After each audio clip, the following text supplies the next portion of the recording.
आइए आज हम लोग प्रेजेंट परफेक्ट कंटीन्यूअस टेंस के बारे में पढ़ेंगे। तो प्रेजेंट परफेक्ट कंटीन्यूअस टेंस को पढ़ने के पहले सबसे पहले हम लोग उसकी पहचान जान लें। कैसे जानेंगे कि वाक्य प्रेजेंट परफेक्ट कंटीन्यूअस टेंस का है? तो इसको पहचानने के लिए हम लोग देखते हैं कि जिन वाक्यों की क्रियाओं के अंत में रहा है, रही है, रहा हूँ, रहे हो, रहा हूँ आदि शब्द लगे हुए होते हैं और वाक्य में समय दिया गया होता है, जो समय वाक्य लिखे जाने के पहले से प्रारंभ होकर वाक्य लिखे जाने के समय तक निरंतर जारी रहता है और उसकी इस निरंतरता को व्यक्त करने के लिए समय के तुरंत बाद से का प्रयोग किया गया होता है। या वाक्य के अंत में ता रहा है, ती रही है, ते रहे हैं आदि शब्द लगे हुए होते हैं तो वे वाक्य प्रेजेंट परफेक्ट कंटीन्यूअस टेंस के होते हैं। इस टेंस की सहायक क्रिया हैज बीन और हैव बीन होती है। यदि कर्ता एक वचन का होगा तो हम हैज बीन का प्रयोग करेंगे, यदि कर्ता बहुवचन का होगा तो हम लोग हैव बीन का प्रयोग करेंगे। यदि इस टेंस के वाक्यों में समय लगा हुआ होगा तो वह दो प्रकार का होता है, एक होता है निश्चित समय और दूसरा होता है अनिश्चित समय। तो जानेंगे कैसे कि कौन सा निश्चित समय है, कौन सा अनिश्चित समय है? तो आइए देखते हैं कि निश्चित समय क्या है। तो कहता है जब वाक्य में बजे शब्द लगा हो, जैसे 2 बजे, 4 बजे, 6 बजे, 10 बजे, 12 बजे, किसी दिन का नाम हो, सोम मंगल गुरु शुक्र शनि, किसी महीने का नाम हो, जनवरी फरवरी मार्च अप्रैल, कोई सन हो 1880, 1980, 2000, 2005, 2010, कोई तिथि हो 18/12/5, 19/12/4, 20/1/3, कल परसों हो, सुबह दोपहर शाम हो, अगला पिछला हो, तो वह हमारा निश्चित समय होगा और उसके लिए वाक्य में हम लोग सिंस का प्रयोग करते हैं। तो फिर अनिश्चित समय क्या है? तो अनिश्चित समय देख लीजिए, जब वाक्य में घंटा, मिनट, सेकंड, दिन, महीना, सप्ताह, वर्ष, कैसे 2 घंटा, 4 घंटा, 6 घंटा, 2 minute, 4 minute, 6 minute, 10 minute, 2 second, 4 second, 6 second, 10 second, 2 दिन, 4 दिन, 6 दिन, 10 दिन, 20 दिन, 2 महीना, 4 महीना, 6 महीना, 10 महीना, 2 सप्ताह, 4 सप्ताह, 6 सप्ताह, 2 वर्ष, 4 वर्ष, 6 वर्ष, इस प्रकार का कोई समय हो, या इनके साथ कई या अनेक शब्द लगे हुए हों, जैसे कई घंटे से, कई सेकंड से, कई मिनट से, कई दिन से, अनेक महीने से, अनेक सप्ताह से, इस प्रकार का अगर कोई समय लगा हुआ है तो वह अनिश्चित समय कहलाता है और उसके लिए हम लोग वाक्य में फार का प्रयोग करते हैं। अब हम लोग देखने जा रहे हैं कि वाक्य तो हम लोग पहचान लिए, अब उसका अनुवाद कैसे बनाएंगे। अगर वाक्य दिया है तो हम लोग सबसे पहले देखने जा रहे हैं अफर्मेटिव सेंटेंस। कहता है कि यदि वाक्य अफर्मेटिव हो तो ऐसे वाक्यों का अनुवाद कैसे बनाएंगे। तो हमने आपको बताया है कि वह वाक्य जिसमें न तो नहीं का प्रयोग हो न प्रश्नवाचक शब्दों का प्रयोग हो वह हमारा सकारात्मक वाक्य कहलाता है, अफर्मेटिव सेंटेंस कहलाता है। और यदि वाक्य अफर्मेटिव होगा तो ऐसे वाक्यों का अनुवाद बनाते समय सबसे पहले हम लोग कर्ता लिखते हैं, फिर सहायक क्रिया हैज या हैव कर्ता के अनुसार लिखेंगे। अगर कर्ता एक वचन का तो हम लोग हैज लगाएंगे, कर्ता बहुवचन का तो हम लोग हैव लगाएंगे, फिर बीन लगा देंगे, अर्थात हैज बीन और हैव बीन हम लोग कर्ता के अनुसार लिखेंगे। फिर मुख्य क्रिया का फर्स्ट फॉर्म और उसमें आईएनजी जोड़ देंगे, फिर ऑब्जेक्ट लिखेंगे, फिर अगर कोई अन्य शब्द हैं तो उनका प्रयोग कर देंगे, फिर हम लोग सिंस या फार का प्रयोग समय के अनुसार करेंगे। अगर निश्चित समय होगा तो सिंस लगाएंगे, अनिश्चित समय होगा तो हम लोग फार का प्रयोग कर देंगे और अंत में हम लोग समय का प्रयोग कर देते हैं। फार्मूला देख लीजिए, सबसे पहले यस, यस मीन सब्जेक्ट लिखेंगे, फिर हैज आबली है, इसी कर्ता के अनुसार हैज या हैव, फिर बीन लगाएंगे अर्थात हैज बीन, हैव बीन, फिर मेन वर्ब का first form plus ING plus O W, O means object, O W means other words, plus since आबली for, plus T, T means time. जैसे वह 3 बजे से गीत गा रहा है, अंत में लिखा है रहा है, रही है, रहा हूँ, रहे हो, समय लगा है 3 बजे, समय के तुरंत बाद से लगा है, 3 बजे से, इसका मतलब वाक्य प्रेजेंट परफेक्ट कंटीन्यूअस टेंस का हुआ। न तो नहीं लगा है न प्रश्नवाचक शब्द लगा है, इसका मतलब वाक्य अफर्मेटिव हुआ। तो अफर्मेटिव का फार्मूला लगा दीजिए। सबसे पहले यस सब्जेक्ट, सब्जेक्ट हमारा वह है तो ही लिखे, ही एक वचन में है तो हैज बीन लगा दिए। फिर मुख्य क्रिया का first form plus ING singing लगा दिए। फिर गीत गा रहा है तो असांग लिख दिए। फिर 3 बजे से हमारा निश्चित समय है तो हम लोग निश्चित समय के लिए सिंस लगा दिए। फिर समय अंत में लिखिए 3 o'clock, तो बन गया हमारा he has been singing a song since 3 o'clock। फिर है लड़कियां 3 घंटे से पुस्तक पढ़ रही हैं। हम लोग देखें कि अंत में लिखा है रहा है रही है रहा हूँ रहे हो, समय दिया है 3 घंटा, समय के तुरंत बाद से है, इसका मतलब वाक्य प्रेजेंट परफेक्ट कंटीन्यूअस टेंस का हुआ। अब हम लोग देखें कि न तो नहीं लगा है न प्रश्नवाचक है, इसका मतलब वाक्य अफर्मेटिव हुआ। तो अफर्मेटिव का फार्मूला लगा देंगे। सबसे पहले कर्ता गर्ल्स लिखे, गर्ल्स है बहुवचन में है तो हम लोग हैव बीन लगा दिए। फिर मुख्य क्रिया का first form plus ING reading लगा दिए। फिर पुस्तक अ बुक लगा दिए। 3 घंटा हमारा अनिश्चित समय है तो हम लोगों ने फार लगा दिया। 3 घंटा की अंग्रेजी 3 आवर्स लिख दिया, बन गया girls have been reading a book for 3 hours. फिर है राम खेल खेलता रहा है, अंत में लिखा है ता रहा है ती रही है ते रहे हैं, इसका मतलब यह वाक्य हमारा प्रेजेंट परफेक्ट कंटीन्यूअस टेंस का हुआ। न तो नहीं लगा है न प्रश्नवाचक, तो हम लोगों ने अफर्मेटिव का फार्मूला लगा दिया। अब देख लो, सबसे पहले कर्ता, कर्ता हम लोग राम लिखे, राम एक वचन में है तो हैज बीन लगा दिए।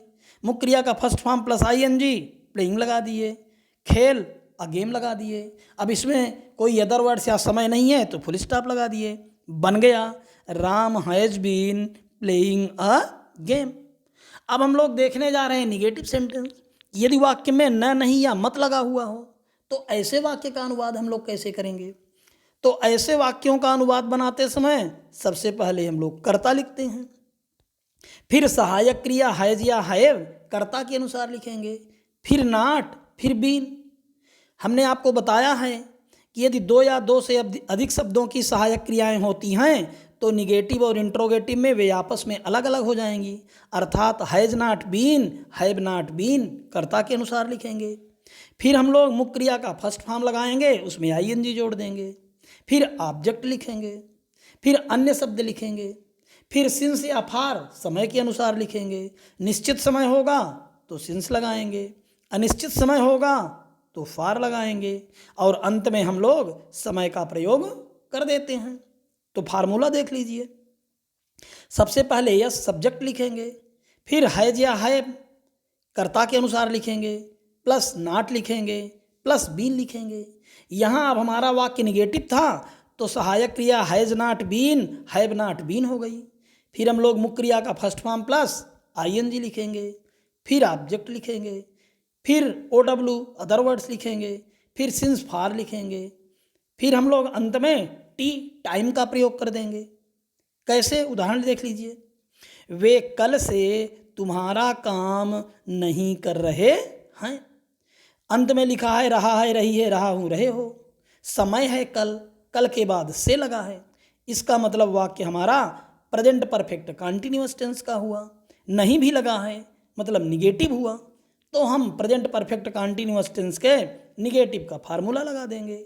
सबसे पहले कर्ता दे लगाए, दे बहुवचन में है तो हैव लगाए, फिर नॉट लगाए, फिर बीन लगाए, फिर मुख्य क्रिया का first form plus ING doing लिखे, तुम्हारा काम तो योर वर्क लिखे, कल हमारा निश्चित समय है तो हम लोगों ने सिंस लगाया, अंत में समय लिखा स्टरडे, तो बन गया they have not been doing your work since yesterday. एक और उदाहरण देख लीजिए। राधा 3 दिन से फुटबॉल नहीं खेल रही है, अंत में लिखा है रहा है रही है रहा हूँ रहे हो, फिर समय लिखा है 3 दिन, इसका और समय के तुरंत बाद से भी लगा है, इसका मतलब वाक्य हमारा प्रेजेंट परफेक्ट कंटीन्यूअस टेंस का हुआ। नहीं लगा है मतलब निगेटिव हुआ, तो हम प्रेजेंट परफेक्ट कंटीन्यूअस टेंस के निगेटिव का फार्मूला लगा देंगे। सबसे पहले हम लोगों ने कर्ता लिखा राधा, राधा एक वचन में है तो हैज लगा दिया। फिर फार्मूले के अनुसार नाट लगाया, फिर बीन लगाया। फार्मूले के अनुसार मुख्य क्रिया का फर्स्ट फॉर्म प्लस आईएनजी तो प्लेइंग लिखा। ऑब्जेक्ट हम लोगों ने फुटबॉल लिखा। कोई अदर वर्ड्स नहीं है तो हम लोग समय के अनुसार 3 दिन हमारा अनिश्चित समय है, अनिश्चित समय के लिए हम लोग फार लगा दिए।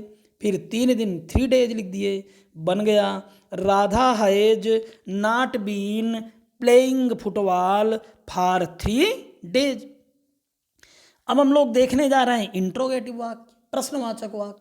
हमने आपको बताया है कि प्रश्नवाचक वाक्य हमारे 2 प्रकार के होते हैं। पहला वह वाक्य जो क्या से प्रारंभ होता है, और दूसरा वह वाक्य जिसके बीच में क्या क्यों कहाँ कब कौन कैसे किसका किसकी और कितना कितनी आते हैं। तो सबसे पहले हम लोग देखने जा रहे हैं वे वाक्य जो क्या से प्रारंभ होते हैं। हमारे जो वाक्य क्या से प्रारंभ होते हैं उसमें हम क्या शब्द की अंग्रेजी नहीं लिखते हैं। अगर ऐसे वाक्य आते हैं तो उनका अनुवाद बनाते समय सबसे पहले हम लोग सहायक क्रिया हैज या हैव लिखेंगे। अगर कर्ता एक वचन का तो हैज लगाएंगे, कर्ता बहुवचन का तो हम लोग हैव लगाएंगे। फिर हम लोग कर्ता लिखेंगे, फिर बीन लगाएंगे। हमने आपको बताया था कि अगर 2 या 2 से अधिक शब्दों की सहायक क्रियाएं होंगी तो निगेटिव और इंट्रोगेटिव में वे आपस में अलग अलग हो जाएंगी। तो हो जाएगा हैज सब्जेक्ट बीन और हैव सब्जेक्ट बीन। फिर हम लोग लिखेंगे मुख्य क्रिया का फर्स्ट फॉर्म प्लस आईएनजी, फिर ऑब्जेक्ट लगाएंगे, फिर अन्य शब्द लिखेंगे, फिर सिंस या फार समय के अनुसार। निश्चित समय होगा तो सिंस लगाएंगे, अनिश्चित समय होगा तो फार लगाएंगे, और अंत में हम समय का प्रयोग करके क्वेश्चन मार्क लगा देंगे। ध्यान यह रखेंगे कि अगर वाक्य इंट्रोगेटिव है तो हम क्वेश्चन मार्क आवश्यक रूप से लगाएंगे, अन्यथा वाक्य हमारा गलत हो जाएगा। तो फार्मूला देख लीजिए। सबसे पहले हम लोगों ने हैज या हैव लिखा, सब्जेक्ट लिखा, प्लस बीन लिखा, प्लस मेन वर्ब का फर्स्ट फॉर्म प्लस आईएनजी लिखा, प्लस ओ ऑब्जेक्ट लिखा, plus O W other word लिखा, परसिंस आबली फार समय के अनुसार लिखा हम लोगों ने, प्लस टी टाइम लिखा और क्वेश्चन मार्क लगा दिया।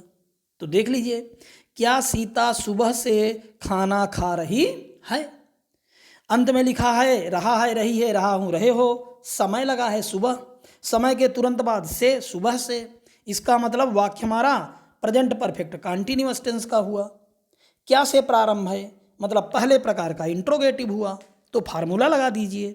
सबसे पहले हम लोग सीता के अनुसार हैज लगाए, फिर सीता लिखे, फिर हम लोग बीन लगाए, फिर मुख्य क्रिया का first form plus ING eating लिखे, फिर ऑब्जेक्ट फूड लिखे। कोई अदर वर्ड्स नहीं है तो समय के अनुसार सुबह हमारा निश्चित समय है, निश्चित समय के लिए हम लोगों ने सिंस लगा दिया। अंत में समय का प्रयोग मॉर्निंग लिख दिया और क्वेश्चन मार्क लगा दिया। बन गया has Sita been eating food since morning. एक उदाहरण और देख लीजिए। क्या लड़के 3 महीने से विद्यालय जा रहे हैं? अंत में लिखा है रहा है रही है रहा हूँ रहे हो। समय है 3 महीना, समय के तुरंत बाद से भी लगा है। इसका मतलब वाक्य हमारा प्रेजेंट परफेक्ट कंटीन्यूअस टेंस का हुआ। क्या से प्रारंभ है मतलब पहले प्रकार का इंट्रोगेटिव हुआ। अब हम लोग पहले प्रकार के इंट्रोगेटिव का फार्मूला लगा देंगे। लड़का एक वचन में है, लड़के लिखा है, लड़के बहुवचन में है। लड़के जब बहुवचन में हैं तो हम लोगों ने हैव लगाया, फिर बॉयज लिखा, फिर बीन लगाया, फिर मुख्य क्रिया का first form plus ING going लिखा, फिर स्कूल लिखा, फिर हमारा 3 महीना अनिश्चित समय है तो फार लगाया। 3 महीने की अंग्रेजी अंत में हम लोगों ने लिखा 3 मंथ्स, क्वेश्चन मार्क लगा दिया। बन गया have boys been going to school for 3 months. अब हम आइए देखते हैं दूसरे प्रकार का अगर इंट्रोगेटिव हो, अर्थात वाक्य के बीच में क्या क्यों कहाँ कब कौन कैसे किसका किसकी और कितना कितनी आए। अगर ऐसे वाक्य आए, ऐसे हमारे शब्द लगे होंगे बीच में, तो ऐसे वाक्यों का अनुवाद हम लोग कैसे करेंगे। तो यदि वाक्य के बीच में प्रश्नवाचक शब्द लगा है और ऐसे वाक्य की हम जब अनुवाद बनाने जा रहे हैं तो सबसे पहले हम लोग दिए गए प्रश्नवाचक शब्द की अंग्रेजी लिखेंगे। हम लोग पहले प्रकार में अगर क्या दिया रहता था, वाक्य से क्या से शुरू होता था तो क्या की अंग्रेजी नहीं लिखते थे। लेकिन अगर क्या बीच में आएगा तो हम उसकी अंग्रेजी लिखेंगे। तो ऐसे वाक्यों का अनुवाद बनाते समय सबसे पहले हम प्रश्नवाचक शब्द की अंग्रेजी लिखेंगे, फिर हम लोग सहायक क्रिया हैज या हैव कर्ता के अनुसार लिखेंगे। एक वचन का कर्ता होगा तो हैज लगाएंगे, बहुवचन का कर्ता होगा तो हैव लगाएंगे, फिर हम लोग कर्ता लिखेंगे, फिर बीन लिखेंगे। यहाँ भी हम लोगों ने हैज सब्जेक्ट बीन और हैव सब्जेक्ट बीन लगाया। फिर मुख्य क्रिया का फर्स्ट फॉर्म प्लस आईएनजी लगाएंगे, फिर ऑब्जेक्ट लिखेंगे, फिर अन्य शब्द होंगे तो उनका प्रयोग करेंगे, फिर सिंस या फार का प्रयोग हम लोग समय के अनुसार करेंगे। निश्चित समय होगा तो सिंस लगाएंगे, अनिश्चित समय होगा तो हम लोग फार लगाएंगे। फिर अंत में हम लोग समय का प्रयोग करके क्वेश्चन मार्क लगा देंगे।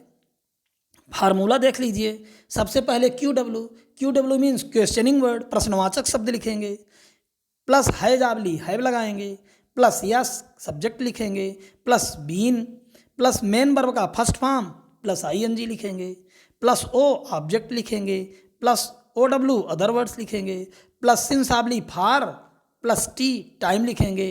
अंत में हम क्वेश्चन मार्क लगा देंगे। उदाहरण देख लीजिए। जैसे वह सोमवार से क्या कर रहा है, अंत में लगा है रहा है, रही है, रहा हूँ, रहे हो।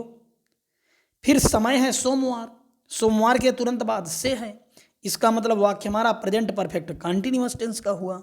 बीच में क्या लगा है, इसका मतलब दूसरे प्रकार का इंट्रोगेटिव है। यहाँ हम क्या शब्द की अंग्रेजी लिखेंगे, तो सबसे पहले क्यू डब्ल्यू व्हाट लगाए, फिर वह एक वचन में है तो सहायक क्रिया हैज लगाए, फिर कर्ता ही लिखे, फिर फार्मूले के अनुसार बीन लगाए, फिर मुख्य क्रिया का फर्स्ट फॉर्म प्लस आईएनजी तो डूइंग लिखे, फिर कोई ऑब्जेक्ट या अदर वर्ड्स नहीं है तो हम लोगों ने समय के अनुसार सिंस लगाया। सोमवार हमारा निश्चित समय है इसलिए हम लोग सिंस लिखे, फिर मंडे लिखे और अंत में क्वेश्चन मार्क लगा दिए। एक उदाहरण और देखिए। वे 2 वर्ष से कहाँ रह रहे हैं, तो हम लोगों ने देखा अंत में लिखा है रहा है, रही है, रहा हूँ, रहे हो। समय है 2 वर्ष, समय के तुरंत बाद से है, इसका मतलब वाक्य हमारा प्रेजेंट परफेक्ट कंटिन्यूअस टेंस का हुआ। कहाँ लगा है मतलब दूसरे प्रकार का इंट्रोगेटिव हुआ। तो फार्मूला लगा दीजिए। सबसे पहले क्यू डब्ल्यू कहाँ की अंग्रेजी वेयर लिखे, फिर वे बहुवचन में है तो हैव लगा दिए, फिर कर्ता दे लिखे, फिर स्ट्रक्चर के अनुसार बीन लगाए, फिर मुख्य क्रिया का first form plus ING living लिखे। कोई ऑब्जेक्ट या अदर वर्ड्स नहीं है तो हम लोग सिंस और फार पर पहुंच गए। 2 वर्ष हमारा अनिश्चित समय है तो हम लोग फार लगा दिए, अंत में समय 2 ईयर्स लिख दिए, क्वेश्चन मार्क लगा दिए। बन गया हमारा where have they been living for 2 years. इस तरह से आज की कक्षा में हमारा प्रेजेंट परफेक्ट कंटिन्यूअस टेंस यहीं पर समाप्त होता है। यदि आपको वीडियो पसंद आया हो तो लाइक और सब्सक्राइब करिए। धन्यवाद।